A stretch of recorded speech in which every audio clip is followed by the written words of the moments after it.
What was the best Undertaker Wrestlemania match? Let's find out with a tier list. Before we get into it, make sure to like, comment, and subscribe. If you guys like these tier lists, you want to see more, you let me know what you guys would have done differently. Starting us off is Jimmy Superfly Snuka versus The Undertaker at WrestleMania 7. It was meh. You know, obviously I wasn't alive for the live match, so I had to go back and watch it, and knowing what The Undertaker can do, it was meh.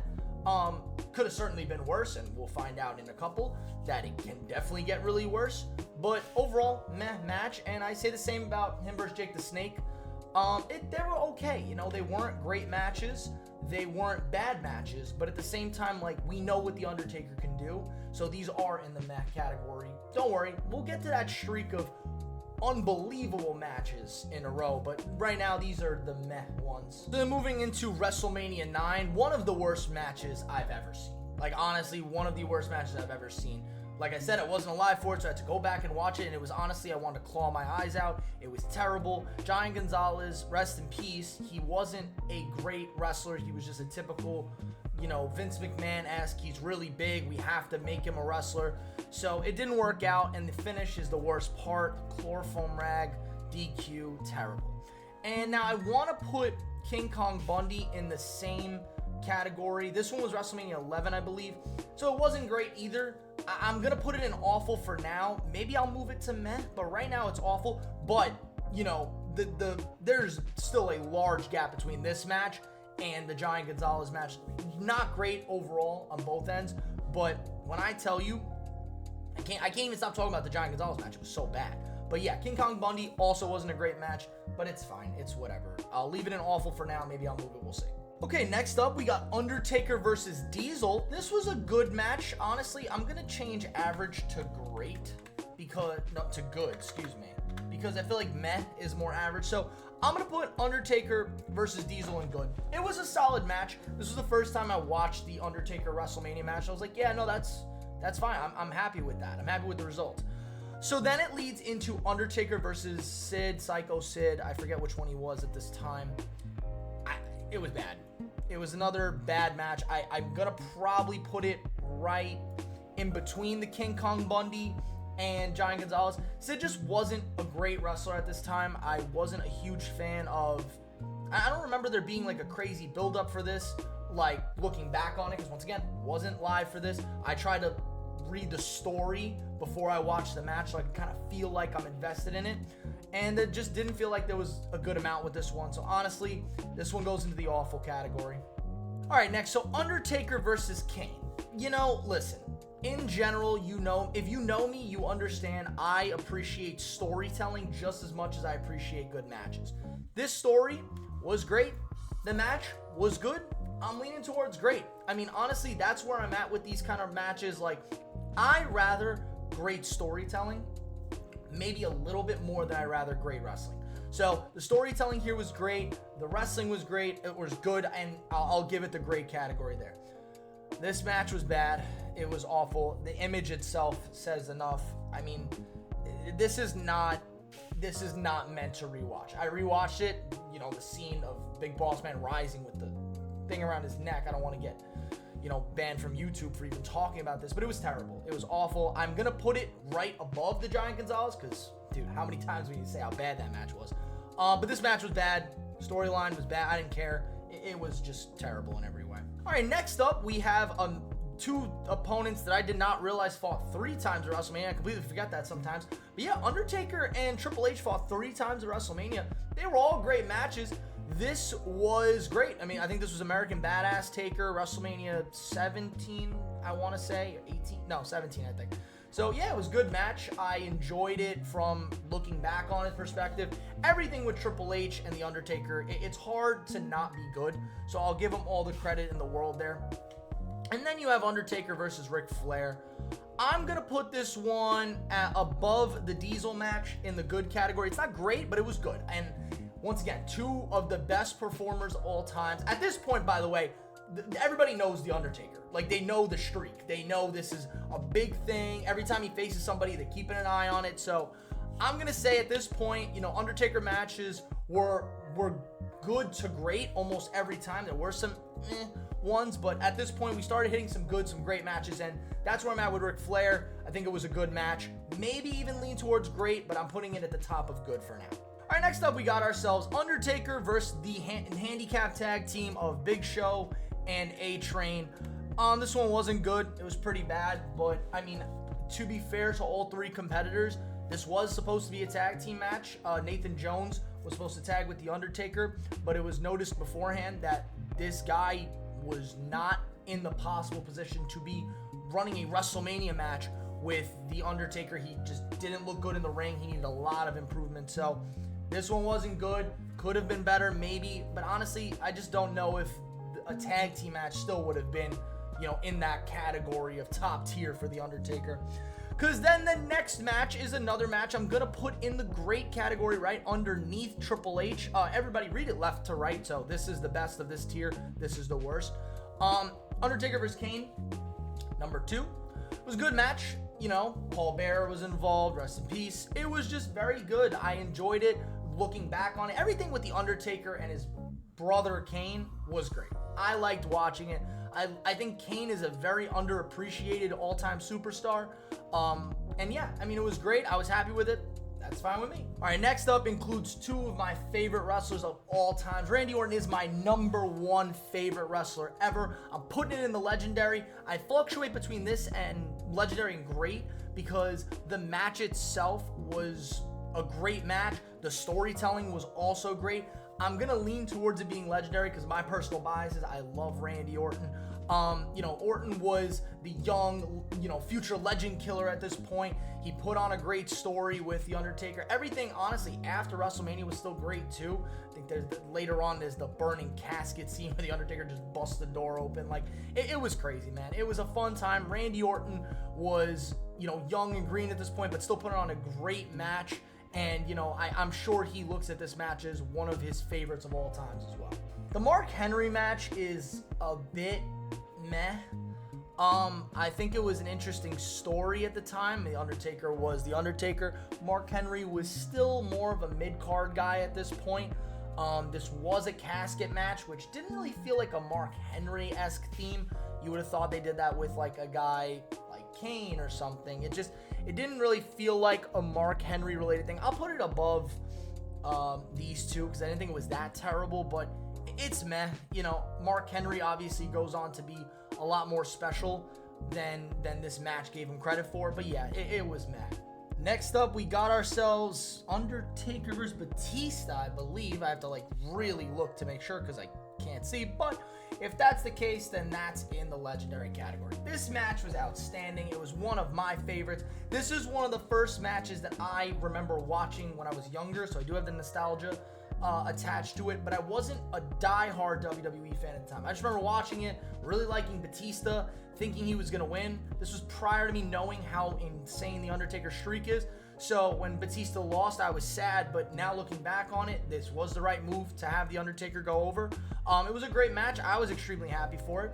And now here is personally one of my favorite matches I ever watched. I'm going to put it above. I'm going to put both of these above Randy Orton, to be honest. At this point, Undertaker versus Edge was my favorite match because I hated Edge. I think we all hated Edge. He was such a good heel that he made us despise him. So I wanted nothing more than The Undertaker to beat Edge at WrestleMania, but there were thoughts in my mind when I was younger, like, this could be the end, right? And I think looking back on it, they offered Edge the opportunity to do this. I think Undertaker was okay with it, but Edge refused to. All my respect in the world to Adam Copeland for that. Yeah, it was amazing. I love this match. The Hell's Gate finish is even cooler to see. So, we didn't get crazy submissions from The Undertaker before that. So yeah, this match was unbelievable. I loved it. It's one of my favorites ever. And now we're talking about probably 2 of the greatest matches to ever happen in the history of wrestling. Forget WrestleMania, wrestling. Shawn Michaels versus The Undertaker is number 1, is arguably the greatest match of all time. I don't disagree if that's your point, but I'm going to say a hot take here, and I'm going to put Undertaker versus Shawn Michaels 2 above this because this personally was the most invested I had ever been into a WWE storyline. To this day, I think maybe certain stories are jumping it, but when it comes down to it, the Undertaker Shawn Michaels feud, the career on the line, everything involving Triple H and saying, Shawn, you need to get out of this funk, everything involving that was unbelievable, man. Shawn Michaels is the greatest WWE superstar of all time, if you include mic work, wrestling, aura, everything. Shawn Michaels versus The Undertaker 1 and 2 are both legendary, but 2 is my personal favorite, so I put it above 1, but they're both just god tier matches. And you go from those 2 bangers to 2 other bangers. This is the way it is with The Undertaker at this point, man. The guy was pumping out clinic after clinic. Undertaker versus Triple H was great. It's impossible to not call it great. This was the second time they had a match. It was better than the first by a lot. And honestly, at this point, The Undertaker, like I said, was just pumping out clinic after clinic. But I will tell you 100%, Undertaker versus Triple H 3, another one of the greatest matches of all time. It's just so hard for me to not put this over either of the Shawn Michaels matches, but it's as close to those matches as it can possibly be. The Undertaker versus Triple H with special guest referee Shawn Michaels made the storyline so great. Like I said, man, I like storytelling more than I like match quality, but this one was god tier in every category. The question marks around Shawn Michaels as a ref: is he going to help his friend Triple H out? Is he going to be impartial? How's this going to work? And one of the best moments ever as Shawn Michaels sweet chin musics The Undertaker into a pedigree, the count of 1, the count of 2, and at the last second, Undertaker kicks out, and I don't think any of us at any moment expected that he would have kicked out, because I thought that was going to be how it ends. Shawn Michaels and Triple H working together to end the streak, but that's not what happened. This became the end of the era match, or the end of an era match. It was incredible, one of the best ever, can't deny it. Oh, what's that? Another banger of a match? That's where we got Undertaker versus CM Punk. I'm actually going to put this one between the 2 Triple H matches of 2 and 3. Undertaker versus CM Punk was a great actual match, and the storytelling was incredible. You know, CM Punk was at the top of his game at this time. We loved what we were getting from CM Punk. It would have been nice to see him in the main event of WrestleMania, because that's what he was really looking for at this point.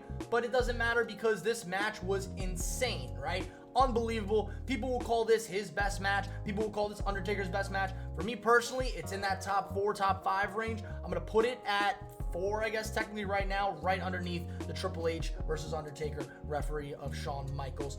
And then we go to what I am at a crossroads about: Undertaker versus Brock Lesnar.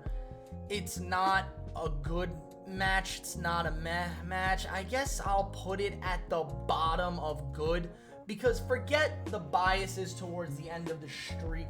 This match was just not great because The Undertaker got concussed in the middle of it and was unable to compete at his highest level. This was where we started to see The Undertaker's age, to a true level. It was tough to watch, and it's even tougher to watch because we know how he loses in the end. It's one of the craziest moments in wrestling history was watching the 1, 2, 3 and Paul Heyman just utter shock face. I'm going to put him at the bottom of good tier, but it's really close between this and meh. Next up, we have Undertaker versus Bray Wyatt. I honestly thought this was good. I'd put this above the Undertaker versus Brock Lesnar match. I thought this match was fine. Personally, if we're going back in time, rest in peace Bray Wyatt, but if we're going back in time here, I would have liked to see Bray Wyatt end the streak. New face of fear takes over the former face of fear. That's just my personal thoughts. Hindsight's 2020, but I wanted him to break it for a while. I don't think Brock Lesnar needed to be that person. We're off the Brock Lesnar match. I'm not thinking about the Brock Lesnar match anymore. I'm going to say this match was good. I thought it was good. That's just my take on it. And then, I will say the same thing about Undertaker versus Shane McMahon. We're talking 2 guys that were definitely way out of their prime at this point. Shane was still taking crazy bumps. I was more impressed at Shane's performance here because, neither person could really carry through a match at this point. They were both old. So, match was good for what I expected. I'll give the credit to The Undertaker. We all knew he was going to win it. It was good. I'll give it at that, Next up, we have Roman Reigns versus The Undertaker. This match was bad. I'll put it between Boss Man and A-Train / Big Show. Bad match. you know, Undertaker's age was really showing at this point. He wasn't able to put on long matches, yet they still gave this a long amount of time. It hurts me to go back and watch this. Personally, I wish they didn't end the streak with Brock Lesnar. Again, stop bringing up the Brock Lesnar match. But Roman Reigns, maybe like a year or two earlier, may have been the guy. Undertaker may have been in better physical condition to do this match. But overall, it felt terrible because it looked like Roman was just squashing the Undertaker. And honestly, man, at this point, I thought the Undertaker's time in WWE was officially over. That wasn't the case, but yeah, this match was bad. I personally don't know how this is advertised as a match. This thing lasted 2 seconds. I'm gonna put this right above Giant Gonzalez because that match was so bad. This was hard to watch. It was Undertaker, John Cena, two of the biggest faces of their generation, right? We're talking probably the two biggest superstars in the world for the last decade, and we finally got a chance to see them clash. Undertaker was told to have prepared for a 15-minute match or so, and they gave him like this 2-minute just hit all your finishers on John Cena, and that was it. And even Cena at times didn't look good in this match. Like, you know, he completely missed the big boot. It didn't look real anyway. It was a tough match to watch. I think it was worse because it was two of the icons of our generation. Like I said, this is not on the tier list. I'll plop the image up there myself, but the Undertaker versus AJ Styles is a great match. I'll put it at the bottom of the great tier. This match was awesome.